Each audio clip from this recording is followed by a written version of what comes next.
Halo mahasiswa, kembali lagi bersama saya Oksa di perkuliahan online. Jadi hari ini kita akan belajar tentang dasar-dasar pemrograman mata kuliahnya. Dan kali ini kita akan belajar secara spesifik tentang sebuah konsep pemrograman ya nggak baru-baru banget sih, cuman konsep pemrograman yang sampai sekarang masih digunakan ya. Jadi ini adalah ya konsep yang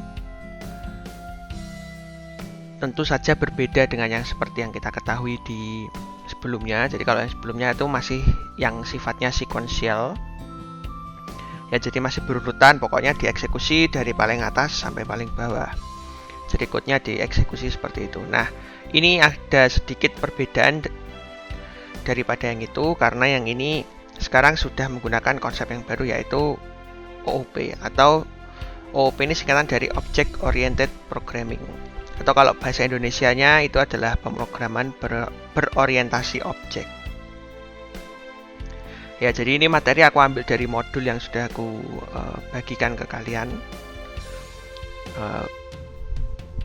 Ya sebenarnya kalian kalau sudah baca saja sebenarnya sudah bisa mendapatkan gambaran lah harusnya. Cuman kalau misalkan belum, ya ini aku akan bantu dengan video ini. Oke, langsung aja kita masuk ke materinya. Jadi OOP sendiri ini kita akan nanti praktekkan pakai bahasa Java. Ya, itu ya nanti kalau contoh codingnya di sini juga akan menggunakan Java. Walaupun sebenarnya OOP ini sudah didukung oleh berbagai macam bahasa pemrograman. Kalau kemarin kita belajar menggunakan C++, sebenarnya C++ sendiri juga sudah support untuk konsep OOP ini. Atau banyak, Python bisa, misalkan kalau nanti kalian berhubungan membuat web pakai PHP itu juga bisa OOP ya. Pokoknya sekarang bahasa pemrograman itu banyak yang support untuk OOP ini. Gitu ya. Oke, jadi untuk materi hari ini itu sebenarnya yang aku akan ambil atau aku bahas itu yang nomor 1 aja, yaitu tentang kelas dan objek. Jadi sebenarnya kalau kita belajar OOP itu nanti akan menemukan beberapa istilah yang mungkin baru bagi kalian yang baru belajar tentang OOP, tapi pasti nanti akan sering digunakan ya. Jadi ada 4 di sini aku kelompokkan. Yang pertama itu kelas dan objek, dan ini akan kita pelajari sekarang. Kemudian ada yang namanya inheritance, ya pewarisan ini bahasa Indonesianya. Kemudian encapsulation, ya enkapsulasi kalau bahasa Indonesianya. Kemudian polymorphism. Polymorphism itu intinya adalah ya polymorph itu kan banyak bentuk. Polymorph itu kan banyak bentuk. Jadi nanti dalam OOP itu kita bisa membuat sebuah fungsi, atau kalau fungsi di dalam OOP bisa juga disebut dengan metode. Itu metode dengan nama yang sama bisa melakukan hal yang berbeda, yaitu disebut dengan polymorph. Oke, nanti nomor 2, 3, dan 4 ini akan kita bahas lain kali. Ya, bukan lain kali, maksudnya di pertemuan selanjutnya. Kali ini kita akan fokus untuk belajar tentang kelas dan objek. Kenapa? Karena ini adalah ya dasar dari OOP. Ini dua hal inilah yang membuat ini berbeda dengan yang sequential. Ya, di sini sih penjelasannya nggak terlalu banyak atau terlalu panjang. Aku cuman buat setengah halaman gini aja. Jadi konsepnya seperti ini. Jadi setiap kita melakukan coding dengan konsep OOP ini, kita pasti akan membuat dua hal. Pasti itu kita akan buat. Yang pertama itu kita akan membuat kelas, dan pasti nanti kita juga akan membuat yang namanya objek. Tidak mungkin kita buat kelas tapi nggak buat objek. Itu nggak akan mungkin terjadi. Jadi pasti akan dilakukan. Jadi kalau kita buat kelas, pasti kita akan gunakan kelasnya ini untuk membuat objek.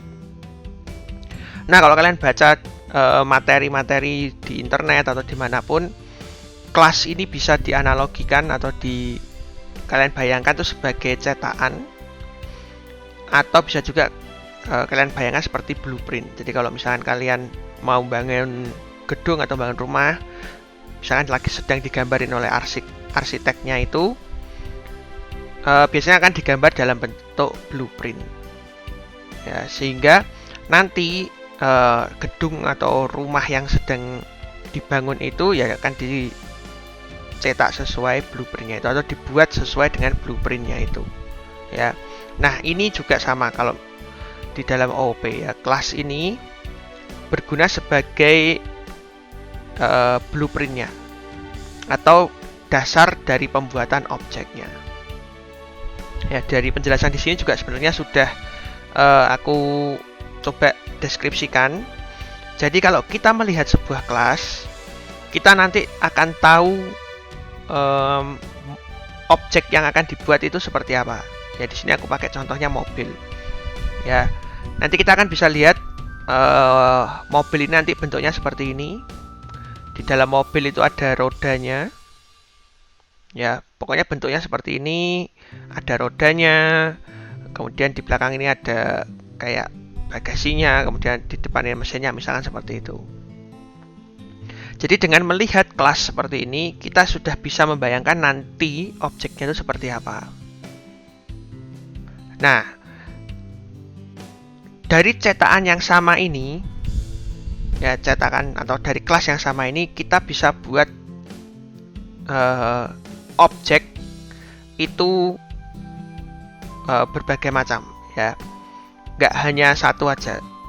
Kita bisa buat banyak objek dari satu kelas yang sama. Contohnya di sini aku buat ada 3 mobil yang berbeda. Ya, mobilnya ini berbeda ya.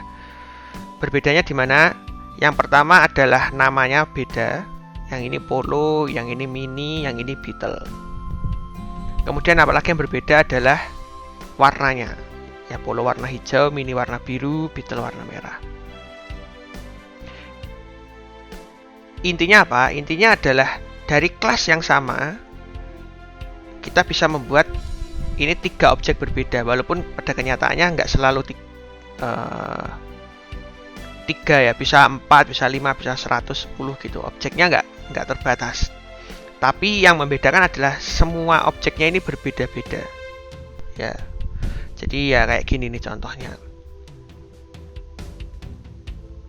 Oke, nah sekarang kita akan lihat prakteknya atau cara code-nya ya. Ini aku di sini juga sudah aku siapkan. Jadi langsung aja ini untuk kelas dan objek tadi ya. Oke, jadi kalau kita nanti membuat kelas, ini aku akan zoom dulu ya. Itu kita nanti akan gunakan ya, nomor 1 ini adalah proses pembentukan kelas ya. Jadi ada namanya public. Public ini adalah keyword, aksesnya modifier, nanti akan dibahas lebih detail lagi. Kemudian kelas. Nah, ini kita sedang membuat kelas yang namanya mobil. Oke, ini adalah cara membuat kelas nomor 1 ini di dalam kotak nomor 1. Kemudian sesuai dengan gambarnya tadi, mobil di sana punya yang namanya atribut. Ya, nomor 2 ini adalah atribut. Oke, jadi variabel atau contoh di sini ya, ada variabel ya. Variabel yang ada di dalam kelas ini itu disebut dengan atribut. Atribut ini biasanya akan menjelaskan tentang kelasnya. Contoh di sini tadi dari contoh yang tadi itu ada 2 atribut yang menempel dalam setiap objek, yaitu warnanya dan tadi jenisnya. Jenis itu ya tadi namanya itu. Ya, misalkan dua-duanya ini aku beri tipe datanya adalah string. String itu adalah kata ya, jadi gabungan dari beberapa karakter menjadi satu itu string ya, kalau ada yang belum tahu. Oke, jadi satu ini adalah membuat kelas, yang kedua ini adalah atributnya. Kita jelaskan atribut dari kelasnya itu apa. Kemudian yang ketiga ini adalah metode atau fungsi. Ya, atau fungsi. Nah, untuk nomor 3 ini adalah fungsi.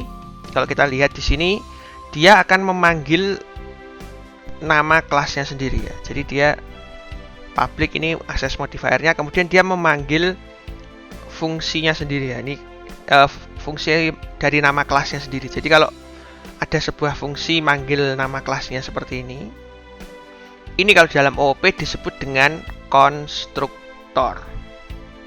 Ya, jadi seperti ini. Nomor 3 ini adalah konstruktor. Jadi fungsi yang memanggil nama kelasnya seperti ini. Nah, fungsi konstruktor ini adalah fungsi yang akan dipanggil ketika sebuah objek dibuat. Jadi kalau kita nanti membuat sebuah objek, yang pertama dipanggil itu adalah fungsi yang ada di dalam konstruktornya ini. Jadi contohnya di sini, kalau kita panggil konstruktor, secara otomatis warnanya nanti akan menjadi warna merah, jenis mobilnya juga akan menjadi sedan. Ya, diisi nilainya. Oke, aku ulangi lagi. Jadi kalau ada sebuah fungsi seperti ini, yang membedakan fungsi dengan atribut adalah kurung bukanya ini ya. Kurung bukanya ini. Kalau ada kurung buka dan kurung tutup, itu berarti sebuah fungsi atau metode. Oke, nah ini adalah struktur dasar dari sebuah kelas sederhana. Ya, jadi pasti ada deklarasi nama fungsinya, nama kelasnya, kemudian akan ada deklarasi atributnya, kemudian ada konstruktornya biasanya. Ya, seperti itu. Oke, nah kemudian nanti ketika kita ingin membuat sebuah objek dari kelas tadi, ya, kelas yang kita buat tadi, itu cara manggilnya menggunakan keyword new di sini. Ya, ini adalah yang membedakan antara OOP dengan yang sekuensial yang sebelumnya ya. Jadi kelas yang sudah kita buat tadi, itu cara membuat objeknya itu dengan keyword new di sini. Nah, kalau kalian perhatikan di sini, new setelah itu diikuti dengan memanggil nama konstruktor. Ya, ini ada konstruktornya. Jadi ketika objek M ini dibuat, ya objeknya ini dibuat, cara membuat objek itu tuliskan nama kelasnya, kemudian nama objeknya apa, sama dengan new, berarti ini sedang membuat sebuah objek, kemudian di sini sebutkan konstruktornya, panggil konstruktornya, sehingga nanti objek M ini nanti akan memanggil fungsi ini kelas yang tadi ya, konstruktornya ini. Sehingga secara default warna dari objek M itu tadi adalah merah, dan jenis dari objek M itu adalah sedan. Ya, kalau ini dicetak nanti hasilnya akan seperti itu. Ya, jadi kira-kira seperti itu adalah konsep dari objek dan kelas yang ada di dalam OOP. Oke, jadi semoga kalian bisa memahaminya. Ini masih sangat sederhana, karena kelas yang kita buat juga masih sangat sederhana. Tapi kalau nanti kalian misalkan sudah mulai besar programnya, nanti atributnya ini bisa banyak, kemudian metodenya ini juga atau fungsinya di sini itu juga bisa macam-macam, banyak gitu ya. Itu sekedar apa ya, penjelasan sedikit dari materi tentang objek dan kelas. Semoga kalian bisa paham. Terima kasih sudah menonton videonya ini. Sampai bertemu lagi di video-video selanjutnya. Sampai jumpa.